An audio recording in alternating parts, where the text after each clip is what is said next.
Man, we had a good day today.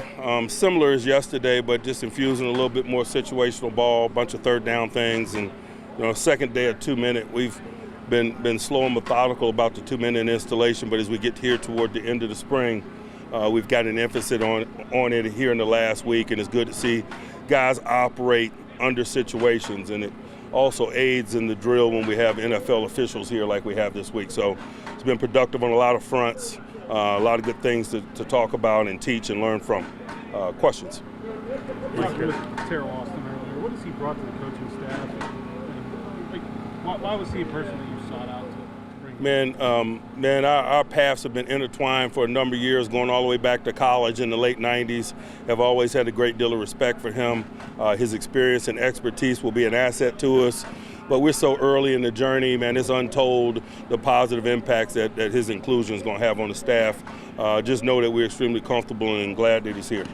Mike, about Artie Burns, he spent some time sitting in on coaches' meetings. How uncommon is that, and how helpful was it? I'm not getting into the details of voluntary work this time of year. Artie understands the urgency of his circumstance and situation, and he's taking appropriate action.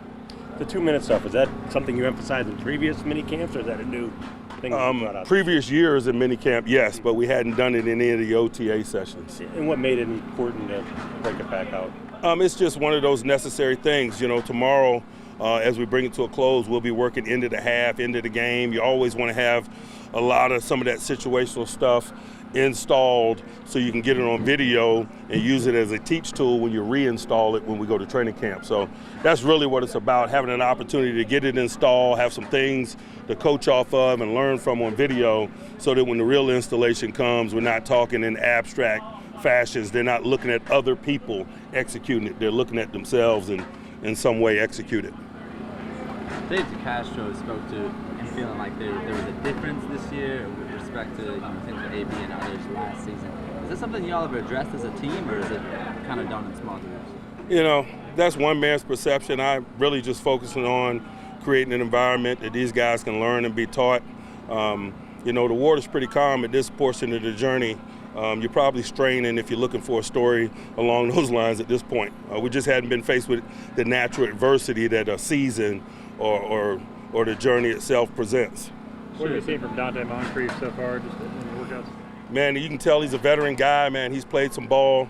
Not only is he learning what to do and learning what to do extremely quickly, but he's been an asset to the teaching of the younger people, and I think that's where his experience shows. How much more noticeable to you on defense is with the speed, with the offseason moves you made and with the draft? I don't know that it is. Everybody runs fast in shorts. We'll see what it looks like when we get into things. Mike, both Ben and Mason have made a point to say that they never see Dante Johnson drop a ball, no matter how bad they throw one to him. Is that what you've seen from him? What have you seen from him? Again, I see a guy that looks pretty good in shorts. The physicality and the intimidation element of the game, particularly as it relates to the wide out position, you just don't know what you're looking at until you get those guys in uniform. So, I try not to paint with a broad brush off of things that I see out here this time of year. We've all seen really impressive guys out here that disappear in Latrobe, particularly at that position. With James healthy again, how creative can you and James Connor? Yeah. How creative can you and Randy get with Jalen Samuels in year two? I think the journey will reveal that to us. His growth and development will reveal that to us. James's versatility and level of conditioning will be factors in that discussion. So we're open to it. All people are working hard, but there are also some other viable men. It's not just a two-man discussion at the running back position. I've been pleased with the progress of the larger body. I think we've spent a lot of time talking about year two guys and year three guys and the leaps they're supposed to make. I'm curious if you noticed anything that guys in Bud's situation, playing out that fifth year, being a first-round pick, the challenges that come with that. It's not any significant gains. If anything, those games become more subtle as you get into the stage of his career. He and I were just having a conversation very recently. He's at that sweet spot in his career where he has youth and experience. And so, man, you should expect great ball from a guy who's played the amount of ball that he has, but also is still relatively young and injury-free.